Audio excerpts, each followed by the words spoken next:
Chers amis, chers collègues, c'est un vrai plaisir de pouvoir inaugurer ces sessions. Alors c'est sûr qu'on ne va pas brosser l'ensemble des données qui ont été publiées cette année, puisqu'il y en a à peu près 20 000 autour de l'infectiologie en gériatrie. Donc j'en ai choisi quelques-unes. Comme on ne peut pas tout brosser, je n'ai rien fait sur les virus et sur l'épidémiologie, rien autour des facteurs de risque, vous savez, le lien avec la fragilité, etc. Parce que c'est observationnel, et puis je me suis donc axé sur ce qui était interventionnel, avec, vous verrez à la fin, des éléments autour de l'antibiothérapie. Donc, 2 études essentiellement, et 2 études très très importantes parce qu'elles amènent des nouvelles choses. Donc la première, publiée dans le New England, au sujet de l'efficacité du Prevnar 13. Donc le Prevnar 13 qui est le vaccin enfant, et donc Prevnar 13 pour les anciens peut-être, ou comment faire du neuf avec du vieux. Alors la problématique de la pneumonie à pneumocoque, vous la connaissez, c'est beaucoup d'infections, beaucoup de pneumonies, que ce soit communautaire, que ce soit nosocomiale ou que ce soit pneumonie en EHPAD. Et c'est les patients les plus atteints de cette pathologie à l'intérieur de ces pneumonies. Donc quand vous voyez, on donne des chiffres d'incidence en général pour 10 000 ou pour 100 000 personnes. Vous voyez, là, on est entre 1 000 et 5 000. Donc, on est en pourcent chaque année. C'est une pathologie absolument fréquente qui fait que sur un an, vous avez la moitié des gens de l'EHPAD qui ont pratiquement fait une pneumonie. Alors, à l'intérieur de ces pneumonies, il y a la pneumonie à pneumocoque. Alors, la pneumonie à pneumocoque, on pourrait dire l'infection invasive à pneumocoque. Vous voyez sur le schéma en haut, c'est un petit peu de rouge. La bactériémie, c'est un tout petit bout. Et puis la pneumonie à pneumocoque, c'est une très grosse partie. Entre 150 et 200 000 patients par an estimés. La moitié d'entre elles, puisqu'on en a fait une pathologie de l'enfant avec donc la protection via le Prevnar 13, vous voyez sur cette diapositive qui est déjà un petit peu ancienne, mais qui est toujours d'actualité, avec plus d'atteintes chez les patients les plus âgés, et notamment les octoplus. La problématique, c'est donc avoir un vaccin. Un vaccin existe, c'est le pneumo 23, donc, dont l'efficacité est contestée, qui fait que en France, il n'y a pas de recommandation sur l'âge pour le pneumo 23, mais sur des facteurs de risque. Il y en a une douzaine qui sont identifiés. On reconnaît l'efficacité du pneumo 23 sur les pneumonies bactériémiques à pneumocoque, mais c'est un vaccin qui est dit polyosidique, et donc qui dit polyosidique, une mauvaise mémoire immunitaire. Quand je dis mauvaise, c'est pas de mémoire immunitaire, donc quelque chose qui donne seulement une réaction lymphocytaire B, ce qui veut dire aussi pas d'immunité muqueuse, et quand on n'a pas d'immunité muqueuse, on peut imaginer qu'il n'y ait pas, et en fait ça a été démontré qu'il n'y ait pas de modification de portage. L'efficacité du Prevnar 13 a été démontrée chez l'enfant puisqu'elle a été mise en place il y a quelques années, et 2 récentes études montraient l'efficacité absolument drastique chez l'enfant avec moins 50% de pneumonie à pneumocoque, d'infection invasive à pneumocoque chez les enfants, avec en effet une immunité muqueuse acquise qui faisait qu'il y avait une efficacité aussi par immunité dite de troupeau, donc un genre d'altruisme pour les grands-parents, avec une diminution des pneumonies à pneumocoque chez les sujets âgés, mais de façon incomplète. D'où l'idée, chez nos amis néerlandophones, et en fait non, néerlandais tout court, puisque ça a été fait seulement aux Pays-Bas, donc dans plus de 59 centres, enfin plus de 59 hôpitaux sentinelles, une centaine de sites, 84 000 personnes ont été randomisées pour avoir soit le Prevnar 13 en une injection, IM, soit un placebo. Que des gens de plus de 65 ans vivant dans la communauté. Bien sûr, s'il y avait eu un antécédent de vaccination, les gens étaient exclus. Il faut savoir qu'il y a un certain nombre, on parle de pneumocoques, mais en fait on devrait parler des pneumocoques, puisqu'il y en a de nombreux avec des sérotypes différents, et le Prevnar 13 protège pour 13 valences actuellement. Quels étaient l'objectif de CAPITA, donc cette étude? C'était de démontrer l'efficacité sur les premiers épisodes de pneumonie acquise dans la communauté pneumococcique avec des sérotypes équivalents au Prevnar 13, donc sur les 13 valences. Le deuxième était de démontrer aussi l'efficacité sur les pneumonies dites non invasives, donc non bactériémiques, et ça avec le sérotype ou tout type ou non typable. Enfin, l'efficacité sur les premiers épisodes d'infection invasive à pneumocoque. Quelles étaient les caractéristiques des patients à l'inclusion ? Vous voyez des patients qui sont peut-être un petit peu jeunes pour nous, on va dire, mais quand on regarde les comorbidités, on s'aperçoit quand même que c'est des gens qui ont une comorbidité assez importante, avec près d'un quart. Alors, M. Livianon me dirait un quart, c'est pas beaucoup, nous on en voit beaucoup plus, mais quand on cumule l'ensemble, ça commence à être des patients qui ressemblent en termes de comorbidité, un petit peu plus d'hommes que de femmes, et on verra plus tard pour les tranches d'âge. Et voilà, les tranches d'âge, c'est le petit souci. Entre 75 et 85 ans, on a une bonne représentation qui va faire que on va pouvoir, je dirais, extrapoler les données peut-être sur cette population. Chez les plus de 85 ans, on voit tout de suite qu'on a une petite population et ça va être difficile de démontrer quelque chose. Quand on regarde les résultats sont extrêmement intéressants puisque vous le voyez que ce soit sur les 3 objectifs principaux. Donc bien sûr, plus on va dans la précision diagnostique, à savoir une infection invasive bactériémique, meilleur on va être. Et ça, c'est sur seulement les pneumonies qui sont bactériémiques ou non bactériémiques, avec des sérotypes équivalents aux sérotypes protégés par le Prevnar 13. Donc moins 45% à moins 75% quand on est en face d'une pneumonie invasive.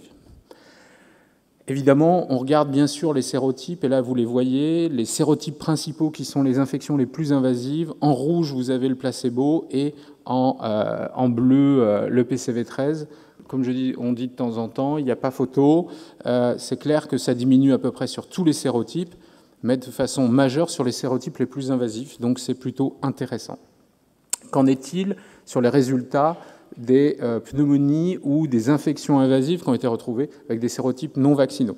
Et on s'aperçoit que sur la colonne de droite, entourée d'un rectangle rouge, qu'on a une efficacité aussi. Elle est bien sûr moins bonne, comme s'il y avait quand même une protection qui était amenée. Par contre, quand on regarde, et c'est la pneumonie communautaire, je dirais, tout vent, en l'absence d'éléments bactériémiques ou de diagnostic très certain de pneumonie à pneumocoque, mais on s'aperçoit qu'il n'y a plus de protection. Donc pas d'efficacité sur la pneumonie toute cause. Est-ce qu'il y avait des effets indésirables ? Quand on parle de vaccin, toujours être dans la transparence maximale par rapport aux effets indésirables. Bien, très peu d'effets indésirables, pas d'effets indésirables de grade 3, on va dire, ou très très peu. Des effets généraux au moment de la vaccination, mais vous voyez, ça reste très faible.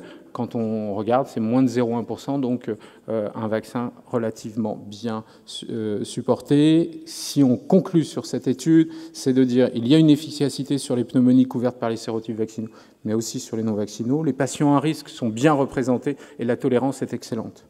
Les limites de cette étude, ça va être l'âge supérieur à 85 ans. Nos patients, quels sont-ils ? C'est souvent des gens de plus de 80 ans, donc on aura peut-être des doutes vis-à-vis de son efficacité. Pas d'éléments d'efficacité sur pneumonie toute cause, et puis, bien sûr. Et puis la question du rappel, demain, après-demain, dans 3 ans, dans 4 ans, je ne vous l'ai pas dit, mais c'était à peu près, les gens étaient suivis en environ 3 ans. Recommandation qui existe déjà depuis 1 an aux États-Unis sur l'utilisation du Prevnar 13 chez l'adulte de plus de 65 ans, tout facteur de risque confondu. La question est maintenant l'attente de ce que va donner le comité technique de vaccination en termes de recommandations en France. Deuxième étude, le ZONA, et là encore, une étude interventionnelle, un essai randomisé chez des patients âgés, et donc il y a encore du nouveau. L'efficacité d'un nouveau vaccin qui est un petit peu particulier, puisque alors que le ZONA est une pathologie qui nécessite une immunité cellulaire assez importante, qu'on perd avec l'âge, eh bien là, l'idée est un vaccin conjugué à partir non pas d'une stimulation lymphocytaire T spécifique, mais plutôt à partir d'une glycoprotéine. Mais cette glycoprotéine n'est pas n'importe laquelle, puisque c'est une de celles qui est le plus impliquée dans la réplication, dans la prolifération cellulaire T, vis-à-vis du VZV. Et en plus, cette glycoprotéine est une cible particulière des cellules T dans la réponse immunitaire, je dirais, naturelle.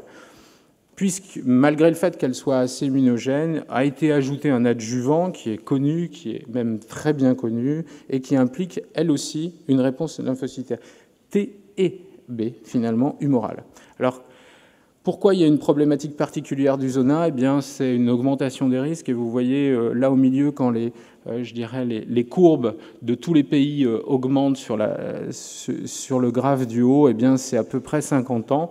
Quand je regarde dans la salle, je me dis qu'il y en a un certain nombre d'entre nous qui commencent à être concernés, et donc une augmentation régulière, mais une augmentation très certaine, ce qui fait qu'on est à près de 300 000 cas par an en France de zona. Alors, est-ce que c'est grave le zona? En soi, ça ne fait pas forcément mourir, ça crée des hospitalisations, et ça crée des hospitalisations particulièrement chez les sujets âgés. Ça crée des complications en type de douleurs post-zostériennes, vous le savez tous, et c'est particulièrement vrai chez les sujets les plus âgés, avec près de 30% de gens qui ont encore une douleur post-zostérienne un mois après la survenue du zona. Et puis quand on va jusqu'à 1 an, on a encore 15% des gens de plus de 70, plus de 80 ans qui ont des douleurs post-zostériennes. Ça veut dire qu'ils ont des douleurs là maintenant. Je ne parle pas de ceux qui sont déjà traités efficacement. Les objectifs de cette étude, donc faite dans plus de 50 pays, réduire sur 3 continents, c'est réduire l'incidence du zonage dans la population de 50+. C'est logique. Ils avaient prévu une analyse par tranche d'âge, et puis bien sûr, ils voulaient regarder les effets indésirables. Pourquoi ils avaient particulièrement mis les effets indésirables en avant? Parce que les adjuvants, de même que la glycoprotéine, on sait qu'elle est très immunogène, et quand on dit que c'est très immunogène et qu'on injecte en intramusculaire, on sait qu'il y a des risques d'effets indésirables locaux qui peuvent être importants. Donc cette étude qui s'appelle ZOE 50, il y aura des données publiées plus tard sur ZOE 70, qui est la version des plus âgés. Eh bien donc c'était critères d'inclusion plus de 50 ans, pas de zona auparavant, et pas d'immunodépression. Alors ça c'est important puisque vous verrez en fin de congrès que le vaccin Zostavax, lui, est un virus vivant atténué, et donc si c'est un virus vivant atténué, on ne peut pas l'utiliser en cas d'immunodépression. Ici, on aurait pu prévoir au départ des gens immunodéprimés, puisque ce ne sont pas du virus, ce n'est pas du virus vivant atténué, ce sont des glycoprotéines, donc on aurait dû inclure des patients immunodéprimés. Ça n'a pas été le cas.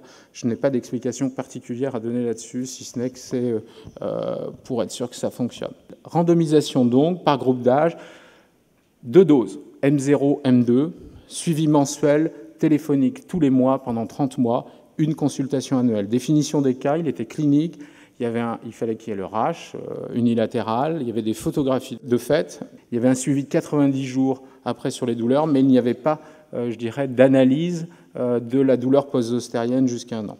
Il devait y avoir une confirmation dans un sous-groupe, donc par une PCR DNA, et puis quand il y avait un doute, il y avait un comité externe qui était convoqué pour retenir ou ne pas retenir le cas.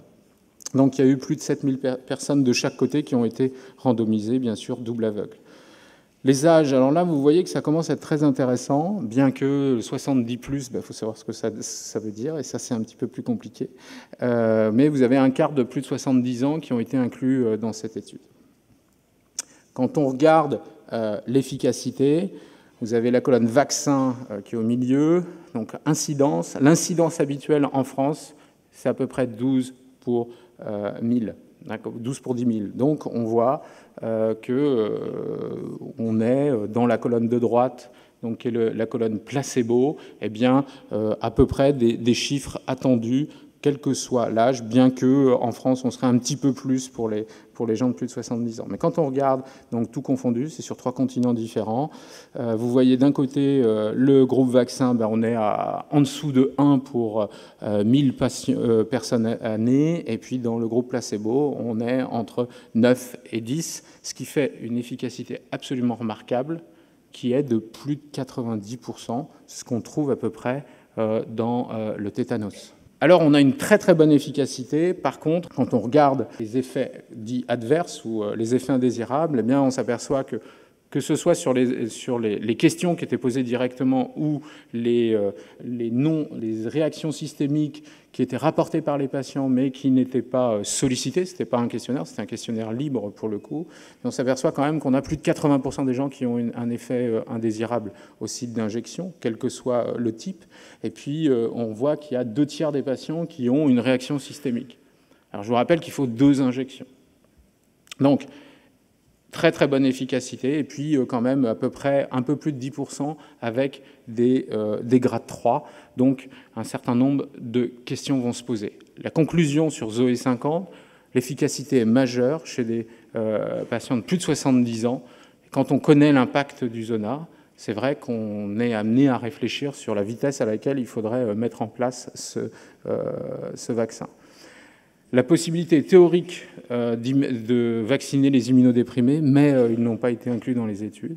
Et puis, il y a beaucoup d'effets secondaires, et peut-être que ce sera limitant, parce qu'il y a eu 2 injections. On ne sait pas ce qui se passe si les gens n'ont qu'une seule injection. Il commence à sortir des données déjà sur le suivi à long terme, mais au moins à 3 ans, le vaccin est toujours aussi protecteur. Les perspectives, ça va être de savoir si à long terme, à plus de 5 ans, à plus de 7 ans pour nos patients, ça peut être intéressant, hein, 80 ans, 85 ans, espérance de vie aux alentours de ça, et bien de savoir si avec avec les 2 injections ou une injection d'un autre vaccin, on arrive à protéger les gens jusqu'à la fin de leur vie. Ça pourrait être très intéressant. La dernière question, chez le très âgé, est-ce que c'est toujours aussi efficace? Il est probable que oui, mais on n'a pas encore les données, ça va arriver. Alors, demain, quels antibiotiques? Ça va aller assez vite. Ceux qui émergent et les vieux qui servent encore. Ce qu'il faut savoir, c'est que cette année, du fait des résistances que je vous ai présentées là, il y a un plan antibiotique, et je vous conseille d'aller sur le site du ministère où il y a tous les éléments pour comprendre un petit peu ce qui se passe au niveau des antibiotiques. Alors, je vais vous citer les noms pour que vous ayez l'habitude. Il y a ceux qui confirment dans les antibiotiques de demain, il y en a qui sont déjà là aujourd'hui et qui confirment. Le linezolide, Zivoxide, la daptomycine, cubicine, qui a un vrai intérêt dans l'endocardite. L'ertapenem, Invance, qui a une utilisation sous-cutanée qui commence à être intéressante, avec des limites d'utilisation du fait de son spectre qui est large, mais pas sur le Pseudomonas. Par contre, des vrais qui arrivent, des nouveaux dont vous n'avez peut-être pas tout à fait entendu parler, le Zinforo, la ceftaroline, qui est un anticoxygramme plus, un anti-BGN, BLSE, etc. Certainement pas en communautaire, probablement une niche sur demain les questions d'endocardite à SAMR. La thémocyline risque, et qui est bien utilisée, je sais qu'il y a des amis belges qui sont là, qui est bien utilisée en Belgique et qui est une vraie alternative au PNM pour les entérobactéries BLSE.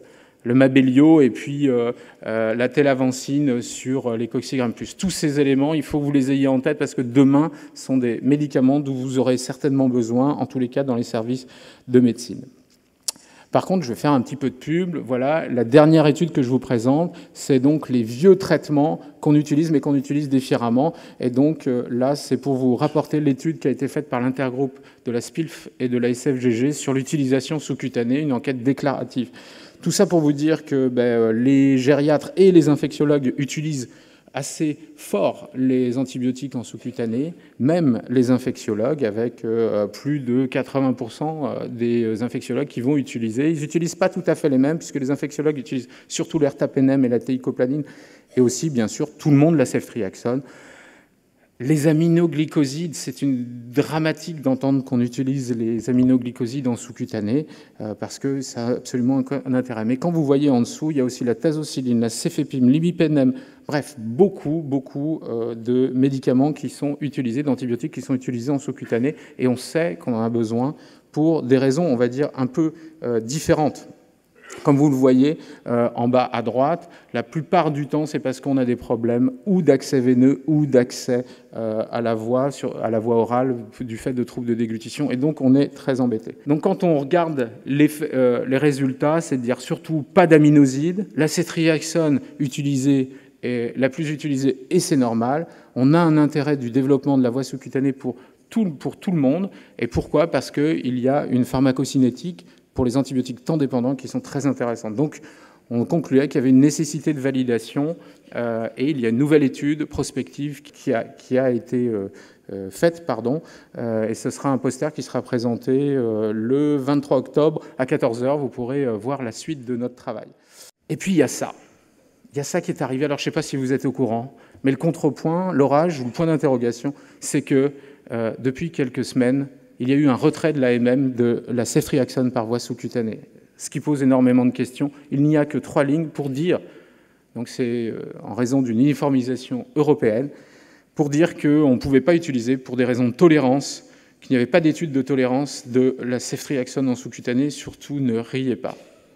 Parce que demain, la vraie question, moi j'ai recensé effectivement, alors il n'y en avait pas qu'une, mais il y a au moins 7 études qui ont recensé des choses, dont des études françaises, qui ont montré que finalement c'était plutôt toléré, mais pas tellement sur une grande quantité de patients. Quand on voit l'utilisation qu'on en a, on pourrait se poser la question pourquoi on ne l'a pas fait. En tous les cas, la vraie question, c'est demain, est-ce qu'il va y avoir un arrêt des remboursements en ambulatoire ?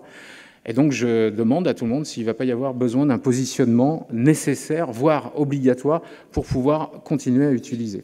En tous les cas, il y a une nouvelle étude qui est en démarrage avec l'intergroupe de la SPILF et la SFGG, dévolue à la tolérance de la ceftriaxone en sous-cutanée. Il va peut-être falloir inclure beaucoup plus de monde compensé. Je vous remercie de votre attention.